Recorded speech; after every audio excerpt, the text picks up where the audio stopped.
Boa noite. Ela se formou em filosofia e tem mestrado em educação pela Universidade Federal do Rio de Janeiro. Deu aula em escolas de ensino fundamental e também em universidades. Além de professora, escreveu vários livros sobre educação, família e sociedade. Foi indicada 10 vezes ao Prêmio Jabuti de Literatura. Faz parte do PEN Clube do Brasil e é conselheira titular da Associação Brasileira de Educação. Eu recebo no Márcia Peltier Entrevista de hoje a professora, escritora e filósofa Tânia Zaguri. Tânia, é um prazer enorme ter você aqui hoje no programa. Para mim é muito bom estar voltando, né? Depois de tanto tempo, É a gente verdade. conversou há muitos anos atrás e agora estamos em um outro momento. E você não mudou nada, hein, Tânia? Só ficou melhor, hein, com seus livros, hein?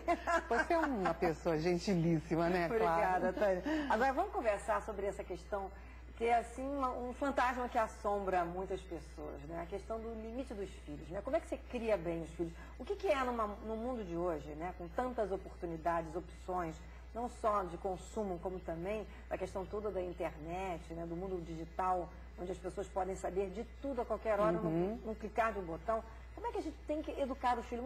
Isso mudou com essa revolução tecnológica ou não? Olha, mudou em algumas coisas, né? Na parte tecnológica, propriamente dita. Tá. Mas eu digo assim, em termos de valores, não deveria ter mudado. Não deveria? Não deveria. Para algumas famílias a gente vê que mudou, né? Infelizmente. Porque não mudou para melhor. Nessa parte de valores. Agora, é muito importante a gente entender por que isso aconteceu. Agora, antes eu queria que você dissesse quais são os valores fundamentais, então, para você criar bem um filho. Os valores que devem reger a família, a meu juízo, a meu ver, são aqueles valores que vão promover a cidadania, que vão permitir a convivência social. É por isso que eu me bato, né, há tantos anos na educação, que é a tarefa prioritária da família. E que, infelizmente, com essas mudanças na sociedade, digamos que não é assim uma culpa dos pais, a gente vê assim fracassando algumas famílias nesse quesito educação. A culpa é de uma série de coisas. Digamos que uma delas é essa ascensão do consumismo de uma forma assim tão desmesurada, tão alucinada, que as pessoas acabaram trocando os valores. Quer dizer, aquela tradicional questão ser ou ter. Exatamente. É o ponto X, assim, nessa situação? É o ponto básico. É um ponto básico. E, na verdade, um problema que eu venho observando há 20 anos.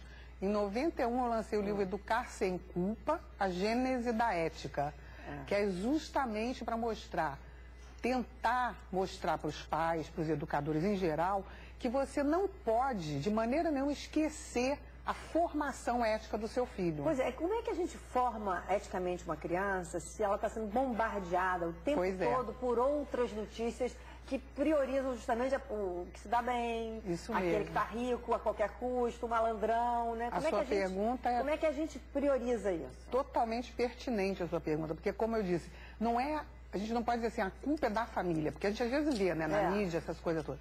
Na verdade, em parte mas também, por outro lado, é preciso a gente entender que a sociedade vem bombardeando os indivíduos desde a mais tenra idade com esses valores equivocados, né? Do consumismo. Do exibicionismo. Exatamente. Também que é uma coisa que me choca, ficar famoso, ficar importante, né? Essa luta para... Quem trabalha com isso, tudo bem, mas para que ser famoso por ser famoso? Porque, na verdade, as pessoas acabam... Hoje nós temos... Quais são os modelos dos nossos jovens, né? São as pessoas famosas, célebres, né? As pessoas querem ser igual a Gisele Bündchen, as mulheres, né? Digamos assim, um modelo que, além de linda, simpática, era tudo isso. Essa até que é um modelo maravilhoso. Mas o problema é a ilusão de que todas as mulheres ou todos os modelos poderão ser Gisele Bündchen, né? Isso são coisas que só se vence essa afã, esse desejo que começa a surgir através do pensar. E a nossa sociedade, infelizmente, não dá valor à educação, não dá valor a valores, né? Hoje, você sente que se desvaloriza o que deveria se valorizar. A generosidade, a capacidade de ter empatia com o outro. Não, você só tem empatia para ficar com inveja do que o outro tem e você não tem. E aí você luta com até as armas improváveis. Outra coisa que acontece na sociedade que acaba influenciando a família, enfraquecendo os pais no seu desejo de educar, de dar valores, é o próprio fato de que as pessoas veem essa corrupção generalizada, essa impunidade generalizada, e isso, nos meus estudos, eu pude comprovar que ela acaba subvertendo, enfraquecendo de uma maneira bastante preocupante a própria teia, o próprio tecido estrutural da sociedade. Pensa só, nós somos mães, nós duas aqui, claro, né? Então, a gente sabe, pela nossa experiência, o quanto o amor maternal e paternal são incomparáveis a qualquer outro tipo de amor, né? Certo. A nossa capacidade de superação, de dar, de querer dar o melhor, vai cada vez crescendo à medida que a gente vai se apaixonando cada dia mais pelos nossos filhos, né?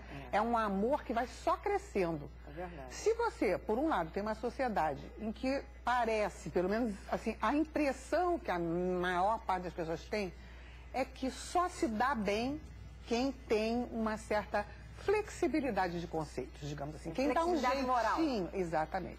Então, uma mãe, um pai amorosos, é natural, não é normal, mas é natural que dentro desse contexto ela pense assim, por que só eu é que vou exigir do meu filho que ele seja honesto, que ele não cole na prova, que se pegarem ele colando e tirar a prova, eu não vou lá na escola fazer um escândalo porque tinham outros colando também e não tiraram a prova dos outros, só do meu filho. Quer dizer, a família hoje... Você colocou uma situação emblemática. Emblemática, aqui, né? E que está causando problemas gravíssimos na escola brasileira e na relação família-escola também. Então é muito preocupante quando a gente percebe que a malha social, o tecido social está sendo paulatinamente dissolvido, corrompido por conta dessa falta de valores. O que diferencia, a meu ver, a sociedade brasileira das outras que estão com o mesmo problema é a impunidade. Corrupção tem no mundo todo, mas no Brasil nós precisamos, para salvar as novas gerações, a gente precisa resolver a questão da impunidade. Quer dizer, tem que ter uma punição referente ao crime. A criança... Tem uma coisa que seja equivalente. A criança e o jovem precisam acreditar que vale a pena ser honesto. Que eu tento mostrar para os meus alunos, para os pais, para quem eu dou palestra, para os professores, para quem eu dou palestra, eu tento mostrar o seguinte: nós, as pessoas honestas, as pessoas íntegras, as pessoas que acreditam no Brasil, que acreditam no homem brasileiro, nós precisamos fazer com que os jovens também acreditem. E para isso a gente precisa mostrar para eles que se nós somos 190 e tantos milhões, e digamos 200 milhões, né, para arredondar, Vamos arredondar, que 10% sejam corruptos, desonestos, isso dá 20 milhões. Quanto sobra de pessoas honestas? 170 milhões ou 180 milhões? Quer dizer, nós somos a maioria silenciosa, é isso que eu digo. Eu acho que isso é um dado muito importante, essa maioria silenciosa. Isso, né? Eu tento fazer as pessoas verem isso. Otávio, a gente vai ter para o intervalo. Na volta, vamos conversar, continuar conversando. Como é que a gente faz esse resgate da ética? O que a gente tem que incutir nos nossos filhos e netos? Que nós agora já estamos na fase dos netos. É verdade. Mas tem muita gente que está nos assistindo, está na fase dos filhos. Isso. Então, como é que a gente faz esse resgate? De que maneira a gente pode, né, proporcionar ou fomentar isso dentro da nossa própria casa, né? Vamos sim. Nós voltamos já aqui com a Tânia Zaguri, escritora e educadora aqui no Copacabana Palace. Voltamos aqui no Copacabana Palace. A minha entrevistada desta noite é Tânia Zaguri, educadora, escritora. Tânia, a gente estava falando sobre a questão ética, né? Como é que a gente consegue resgatar, então, essa questão ética dentro de casa, né? O que a gente precisa fazer? Bom, a primeira coisa necessária, a meu ver, é o pai e a mãe estarem conscientes e super voltados para isso. Quer dizer, se o pai e a mãe têm dúvidas, mas será que meu filho não vai ser um bobão se eu deixar, sabe, se eu exigir dele esse comportamento ético? Quer dizer, que é um comportamento também que a gente está falando aqui, básico, né? Não colar, né? Isso, o que é? Quando a criança não pequena, tirar nada do amiguinho, não é isso? Ou se tirar, porque a criança está em fase de aprendizagem. Devolver. Então, ela até pode cometer um engano. Errar é a melhor forma de aprender. Certo. Então, ela errou. O que está acontecendo hoje, que é perigoso, a meu ver, é que a família não age. Ela fica meio que imobilizada pelo medo de errar, pelo medo de que o filho vai ser um bobão. Não, mas ninguém fala nada, todo mundo deixa, então por que que eu não vou deixar? Eu estou cansada de ouvir os pais em palestras, na hora do debate, eles fazem perguntas, né? E eles me perguntam, Tânia, mas por que que só eu que vou fazer isso? Por que que só eu que vou ensinar bons modos se na hora de pegar docinho é aquele avanço na mesa, aquela confusão? Por que que só eu vou dizer para o meu filho que ele só vai ganhar presente? Porque às vezes eu falo contra o consumismo exacerbado. Mas por que que só o meu filho que vai ter que ganhar presente só no dia do aniversário, só no Natal ou só em alguma ocasião? E aí eu digo, gente, porque vocês têm que entender que primeiro você tem que estar ciente e querendo. Não adianta, se você, pai, você, mãe, tem dúvidas sobre que você quer, de fato, educar seu filho para a cidadania, e cidadania não é o que a maioria das pessoas pensam hoje, que é assim, são os meus direitos. Cidadania não é isso, não. Cidadania são os meus direitos e os meus deveres, na mesma proporção. Então, se você começa assim, coitadinho do meu filho, por que que só ele? Por que que só eu? É porque você não está convencido. Então, se você, pai, você, mãe, não estão convencidos, você não vai passar confiabilidade para ninguém. Você não vai acreditar. Não vai. Ele vai sentir que ele pode errar, ele pode falsear a realidade, ele pode dar uma roubadinha. E aí começa, né, esse esgarçamento dos valores. Quer dizer, o comportamento do pai e da mãe tem que ser real, verdadeiro. Coisa. Exatamente. É a identidade de propósitos e de ação. Não, e a gente tem que pensar também que as famílias hoje em dia muitas vezes não tem pai e mãe em casa, né? Ou é o pai, ou é a mãe, e todo mundo trabalhando, as crianças muito mais sozinhas do que acompanhadas da família. A gente estava indo agora falando, né, no intervalo, que, poxa, ainda bem que nossos filhos já cresceram. É verdade, já mas cresceram. Isso é uma realidade. Mas, por exemplo, nós, que já somos da geração que está virando vovô e vovó, a gente também trabalhava fora.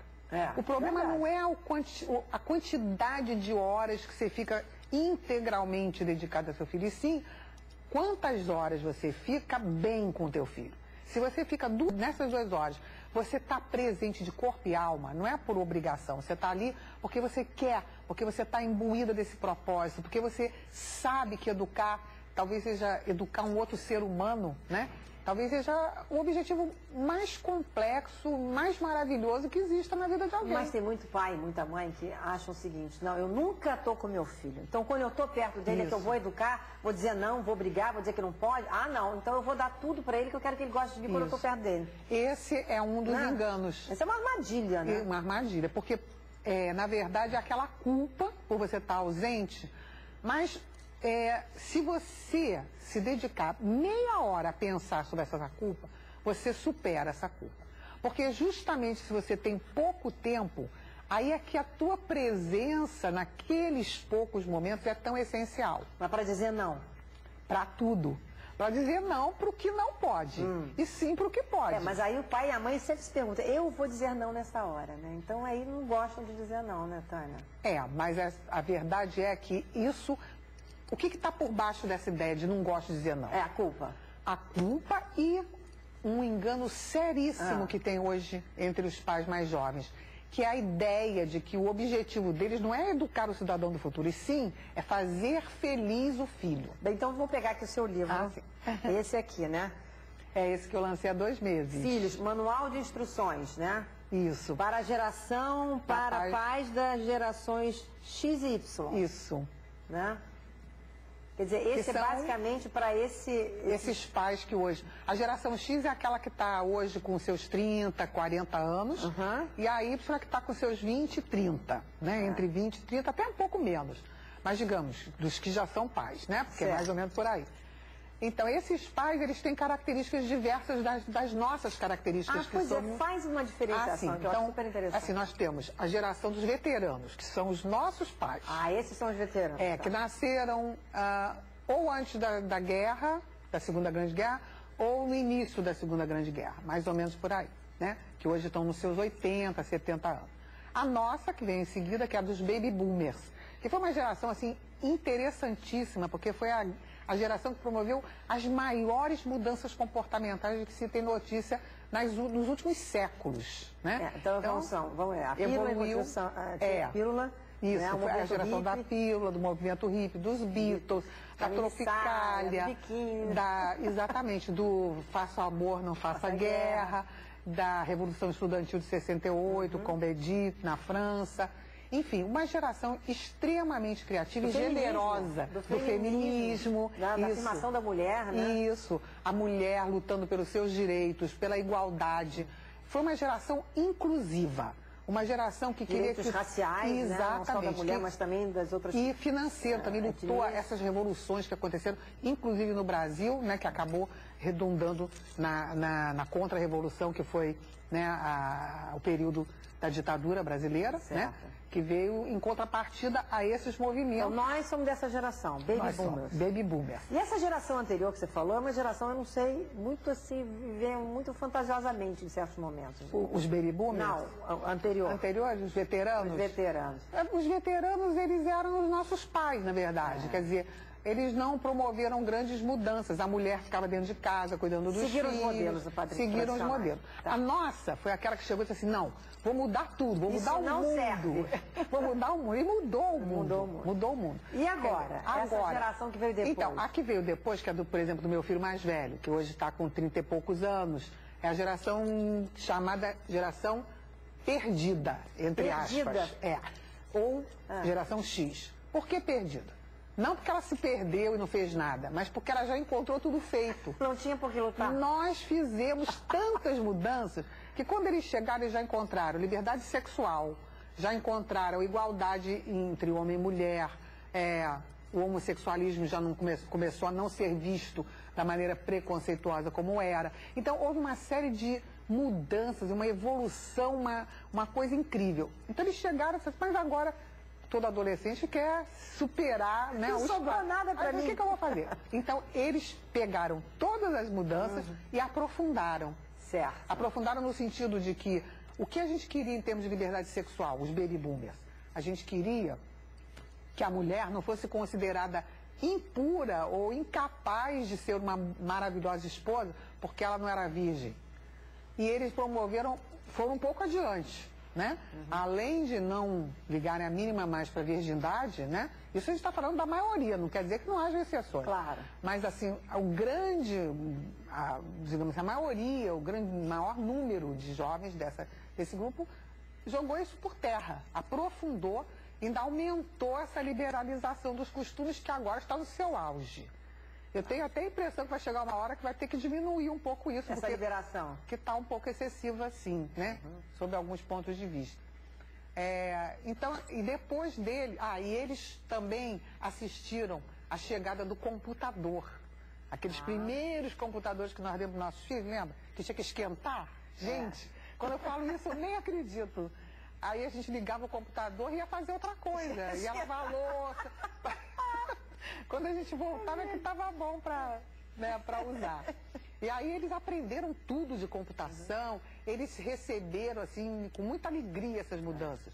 E depois deles vieram os nativos virtuais, que é a geração Y. Que tem a faixa etária de... É a faixa etária que nasceu dos anos 80 para cá. Então, são como é, nativos virtuais? Eles são chamados nativos virtuais, porque quando eles nasceram... Eu brinco, eu faço a seguinte comparação. Quando nós nascemos, para nós, menininhas, pequenininhas, a gente achava normal, assim como existe o céu, a lua e o mundo, existir geladeira e fogão na nossa casa.